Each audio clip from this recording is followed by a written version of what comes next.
Koti Vaishnava Vrinda ki jai, Satsanga ki jai, Nitai Gaur Premanande. Então, Hare Krishna, boa noite. Uma pergunta aqui. Vamos lá.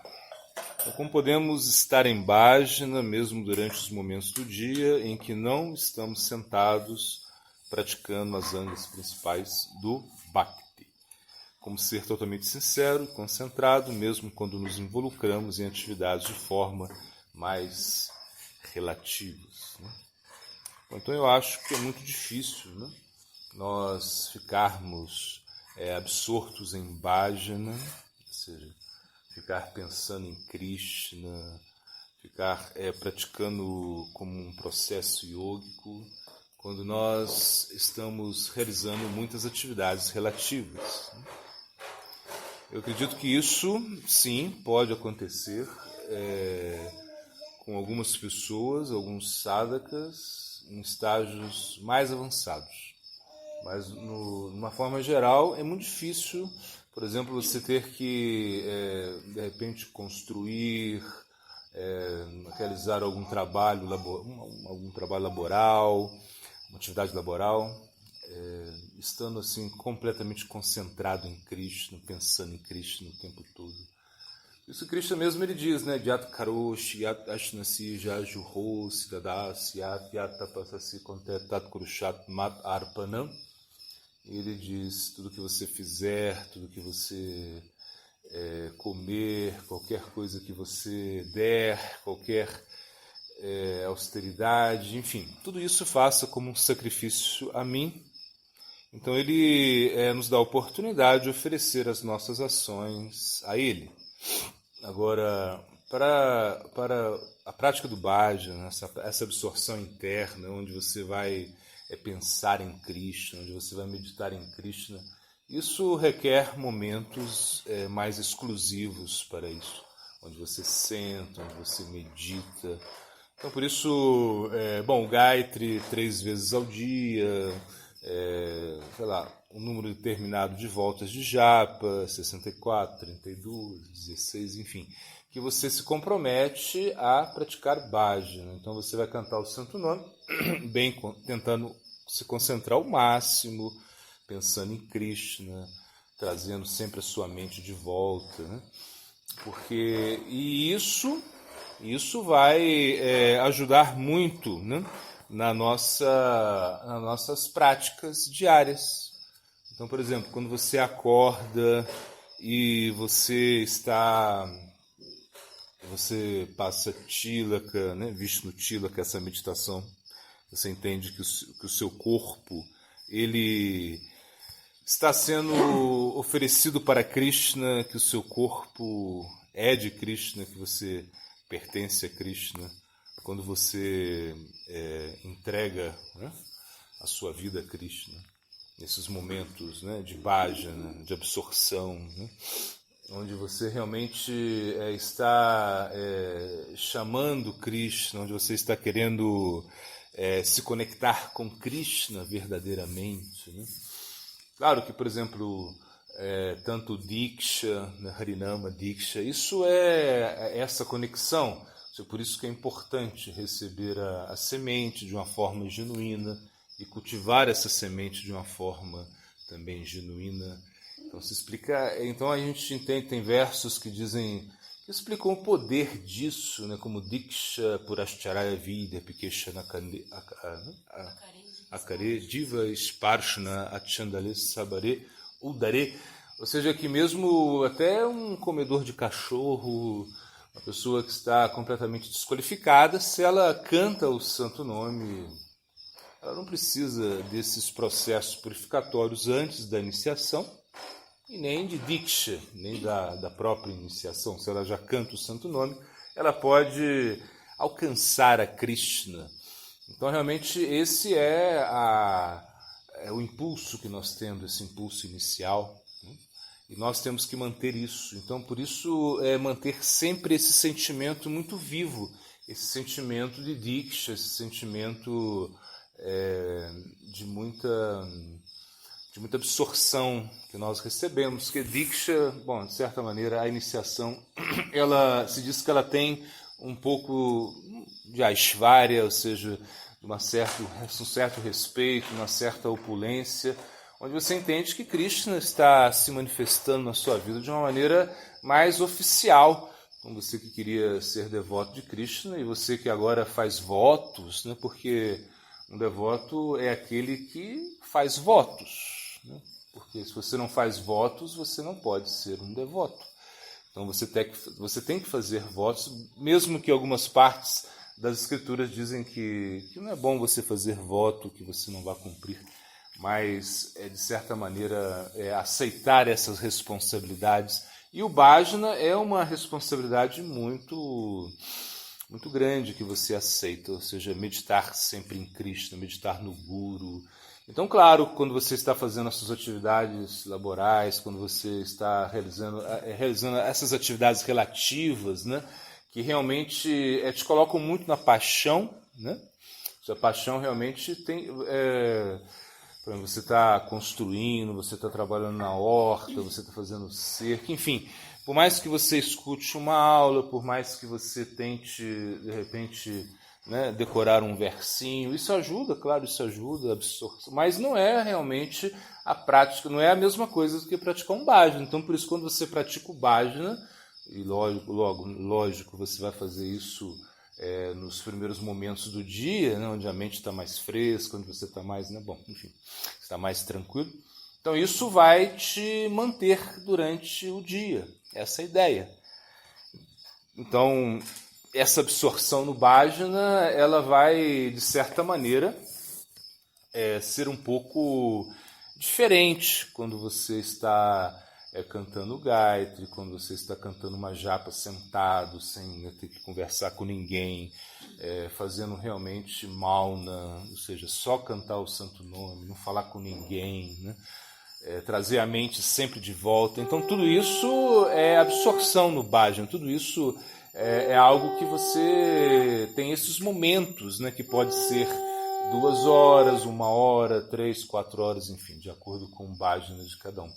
E, claro, aí você vai ter que realizar as atividades do dia a dia, mas não vai ser a mesma coisa, né? Como eu disse no início, tem pessoas, sim, que elas conseguem manter isso, né? Ou seja, pessoas que não conseguem deixar de pensar em Krishna, né? Ou seja, em estágios assim, mais elevados. De uma maneira geral, nós estamos sempre pensando em outras coisas que são diferentes de Krishna, né? Shuka Dukkha Pradona Nyaha Purushashatma Vibramaha Mitrodasina Ripavaha Sansarastamasa Kritaha. Ou seja, a mente está criando coisas, a mente está criando amigos, inimigos, coisas favoráveis, coisas neutrais. Essas situações, tudo, a mente, ela tem essa função, a função da mente é realmente nos levar fora, né? Nos afastar muito de Krishna, essa é a realidade, nos afastar do nosso bhajana. Porque quando você pratica o bhajana, você tenta focar a mente em Krishna, você tenta realmente orar, você tenta se concentrar. Essa é a ideia. E para que no dia a dia, ou seja, durante as horas do dia que você tem que fazer tantas coisas físicas, porque realmente ninguém conseguiria, né, ser como Haridas Thakur, que cantava 192 voltas de japa, né, todo dia, né? Ou mesmo até em Kali Yuga, como se recomenda cantar 256 voltas de japa, algo muito difícil. Então, é claro, porque em outras eras, né, Satyuga, enfim, o canto do Santo Nome ele não era tão preponderante, mas em Satyuga, por exemplo, se recomendava cantar 64 voltas, apesar que o sistema de adoração nessa era a da meditação. Então o Santo Nome sempre ele está presente em todas as eras. Mas principalmente em Kali Yuga não existe outra maneira de você conseguir a perfeição a não ser cantando o Santo Nome. Para realmente conseguir a perfeição no bhajana, você deve se absorver nas horas que você tem a prática do bhajana, e durante o dia você vai se beneficiar com isso. Como eu falei, algumas atividades, ou seja, escutar aulas, decorar versos, tentar pensar em Krishna, isso vai ajudar muito, né?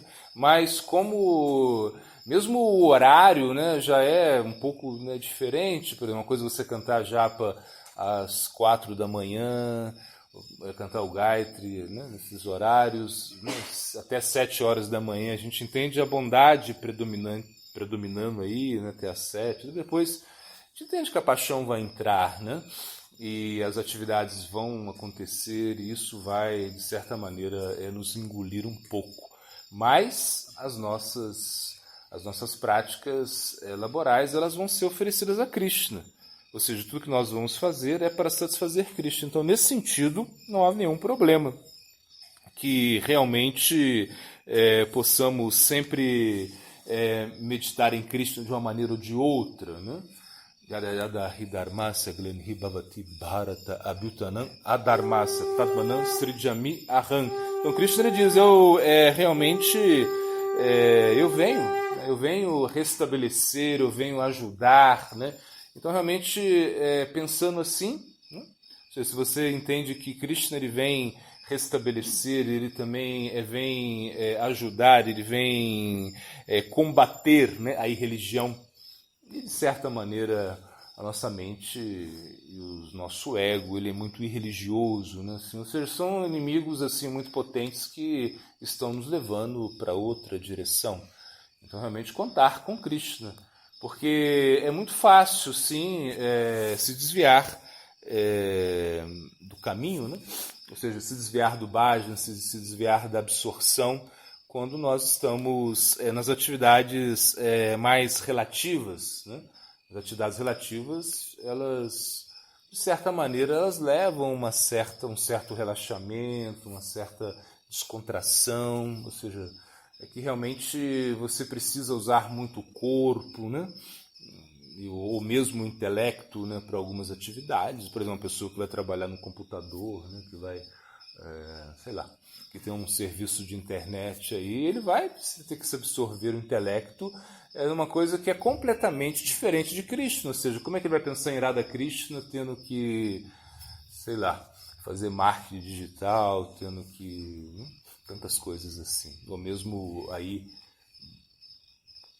construindo ou dirigindo. Então não é tão fácil assim. E apesar que essa instrução de sempre pensar em mim, de sempre, né? Isso sim, isso é quando você já desenvolveu um amor, ou seja, quando você já tem... quando o Krishna já não sai mais da sua mente. Então qualquer coisa que você vai fazer, você está pensando em Krishna, né? Como Mukunda Datta, que estava lá, né? Um médico, um devoto que é médico, estava tratando do rei, e aí os assistentes do rei estavam abanando o rei com penas com esses abanicos de pavão, e nesse momento o Mukunda Datta viu e disse que caiu, né? Caiu, e o rei, todo mundo ficou preocupado, perguntaram o que era, ele disse, não, porque eu sou epilético, tive uma crise de epilepsia, mas eles entenderam, não é nada disso, é que você viu a pena de pavão, né? E você se lembrou de Krishna. Então, na realidade, essa absorção é diferente da absorção que nós temos, ou seja, porque nós fazemos muitas atividades para Krishna, e sem essas atividades, talvez, sem essas atividades relativas, nós não poderíamos servir a Krishna, ou seja, se não tivesse essa construção, se não tivesse o templo, se não tivesse a cozinha, se não tivesse a casa, por exemplo, de um grihasta vai morar em Vrindavan, não pode morar numa barraca, ou seja, nem no centro cultural, talvez ele não aguente morar. Ele vai ter que morar numa casa, a sua individualidade, ou seja, ele precisa disso. E porque é algo relativo que vai ser muito importante, como, por exemplo, um sannyasi, talvez ele precise também de um quarto separado para a sua prática, precisa talvez dos seus livros, né? Dos seus cachorros, para passear na cachoeira. Mas o que acontece? O que acontece é que essas coisas relativas, elas vão te ajudar na prática do absoluto, sim, vão te ajudar. Mas na hora que você está praticando as coisas relativas, você tem que estar com uma absorção muito elevada, você tem que estar num estágio assim, bem elevado de continuar o bhajana profundo que você tem, assim, bom, que você deveria ter quando você canta o gayatri, quando você senta, né? Assim, né? Naquela hora que ninguém te perturba, que você não fala com ninguém, que você canta japa, que você está absorto ali, e que às vezes a sua mente, né, vai para um lado, mas você já volta, Radha Krishna, tá? Enfim, isso é algo mais...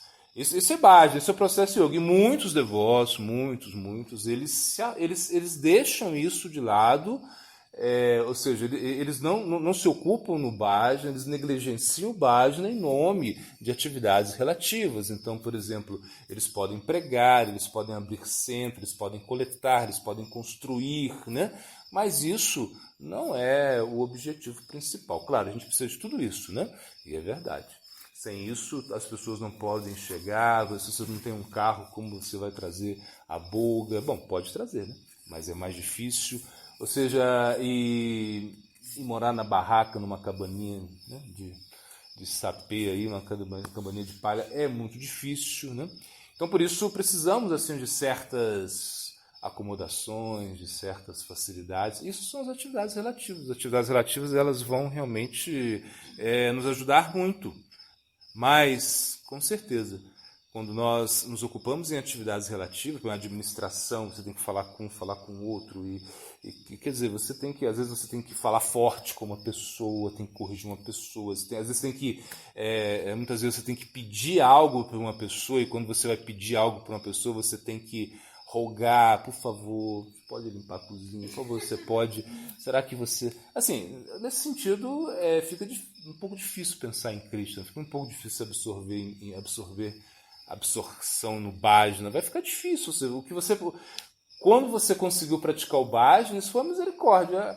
Ou seja, então é isso, você tem a misericórdia inicial do dia, que você pratica bhajana, que você canta, que você medita, que você lê. Imagina, você vai ler com absorção lá o Bhagavatam, você vai até escutar, de repente, um Harikata, enfim. Mas isso é com bastante absorção. Depois você vai realizar as suas atividades. E aquilo, tudo que como você se fortaleceu, o bhajana é para isso. O bhajana é para fortalecer o seu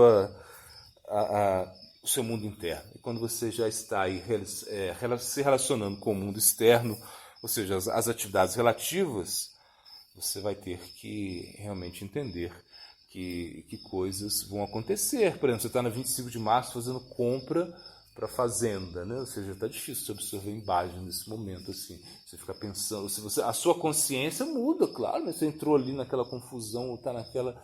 Eu digo, a paixão te leva a sua mente, te carrega, e você não consegue manter a estabilidade interna que você tinha quando praticava o seu bhajana naquele momento. Agora, claro, fica a esperança que no futuro, né, sei lá, você vai... a sua mesma absorção que você tinha quando praticava o bhajana, né? Aí a adoração que você fazia, você vai ter isso no seu dia normal. Como, por exemplo, nesse exemplo de um espaço da Bhakti Pramod Puri Goswami Maharaj, que contam que uma vez ele foi num parikrama, não sei, uma coisa assim, acho que era com o Bhakti Daita Madhava Goswami Maharaj, um parikrama que eles estavam fazendo. E eles viajavam muito, né? E Gurudeva tinha as suas deidades, assim, que ele adorava as deidades dele pessoais, ele levou as deidades, enfim. E numa viagem de ônibus, bom, eles relataram que Gurudeva, em um momento, ele se absorveu na adoração das deidades. Então ele tirou as deidades, ele fez tudo o que tinha que fazer. Claro, algumas coisas ele fez mentalmente, mas ele fez toda a adoração. Ele ficou, sei lá, não sei quanto tempo, gastou muito tempo realizando a adoração das suas deidades, e tinham duas senhoras que estavam perto dele, né, assim, perto dele, e que ficaram assim, muito impressionadas, né? Então, quando o ônibus parou, quando o Gurudeva foi sair, não sei o que disseram alguma coisa, as senhoras comentaram alguma coisa, aí Gurudeva ele comentou com outro devoto, falou assim, essas senhoras estavam aqui, eu não tinha percebido assim. Ou seja, o que deu para entender é que a absorção tão forte, mesmo de um ônibus na Índia, quem já andou de ônibus na Índia sabe o que eu estou falando, que é uma coisa assim, uma aventura, né? E muito, assim, uma coisa muito frenética, assim, e você, né? e você se absorver assim, né, uma forma tão concentrada na adoração da deidade, isso é para outro nível, né, para realmente devotos que estão muito avançados. Então, manter a absorção no bhajana, como você faz, né, nos períodos onde você está mais tranquilo, onde você tem né, uma asana de lã, que você tem o seu panchapatra, que você tem sua tila, que você tem as fotinhas do Guru Parampara, que você tá ali, clean, tá, enfim. Isso é uma coisa. Quando você está fazendo suas atividades relativas, você não vai conseguir manter essa absorção, porque realmente, às vezes, nem nessa parte onde a gente senta para se absorver embaixo, nós não conseguimos muito isso. Alguns podem dormir, né? Alguns podem roncar, alguns... ou seja, enfim. Então, na realidade, não está... Nós, mesmo assim, com tudo preparado, com tudo muito... assim, ajeitado para você fazer o seu bhajan interno, você não consegue. Imagina quando você estiver aí, né? Dirigindo, construindo, cortando lenha, carregando pau, mexendo no computador. Vai ser mais difícil. Bom, agora é para mim.